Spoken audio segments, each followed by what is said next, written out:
Assalamualaikum warahmatullahi wabarakatuh. Let me introduce myself. My name is Sandik Hardiansyah and I'm from Management 23B with NPM 234111107. And for this presentation, I will explain about introduction international business. And I'll start the metric. Why studying and acting across borders matters today? Business scale faster, access diverse talent and markets, and build resilience through geographic diversification. This presentation outlines opportunities, risk, practical strategy, and core skills for success on the global stage. Next is why international business matters. Here's 4 points. Number 1 is growth opportunity, access a new customer, extend product life cycle, and capture underserved segments to increase revenue and innovation potential. The second point is resource optimization. Tap global talent pools, lower cost inputs, and specialize suppliers to boost competitiveness and margins. And number 3 is risk diversification. Geography diversification helps mitigate local downturns, seasonally and regulatory change. Number 4 is challenge to navigate.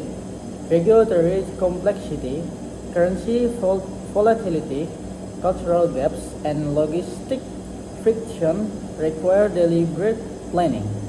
Next is the force of globalization.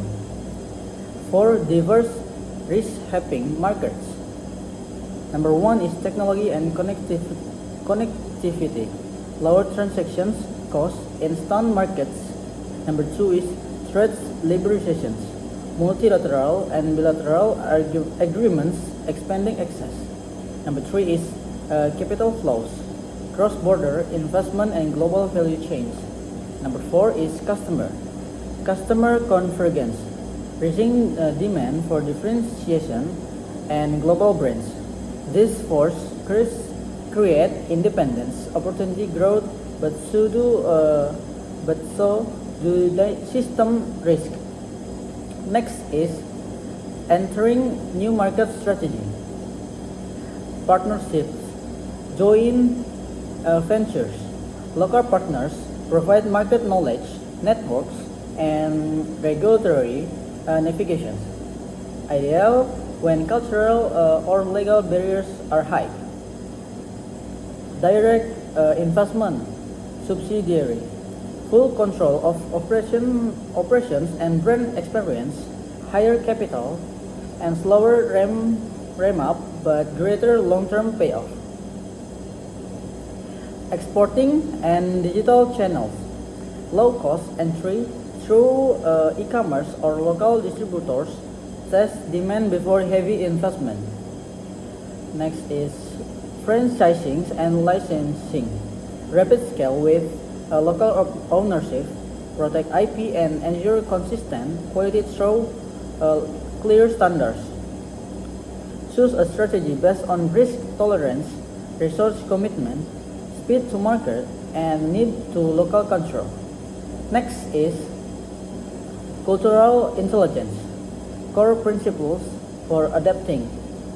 Here's 4 points. Number 1 is develop cultural awareness, study norms, communication styles, and decision-making patterns. Number 2 is practice empathy and active listening, adapt language and tone for focal audience. Number 3 is local product, marketing, and customer service, not just translate. Number 4 is hire and consult native experts to reduce missteps and build trust quickly. Next is international trade, import, export, and agreements. Essential concepts, it have 3 points. Number 1 is import versus export, balance supply and needs and market demand. Number 2 is tariff and non-tariff barriers, pricing and regulatory impacts. Number 3 is free trade agreements, FTAs, reduce frictions but require compliance. Next is managing global operations, supply chains, and logistics. Number 1 is design and resilient networks.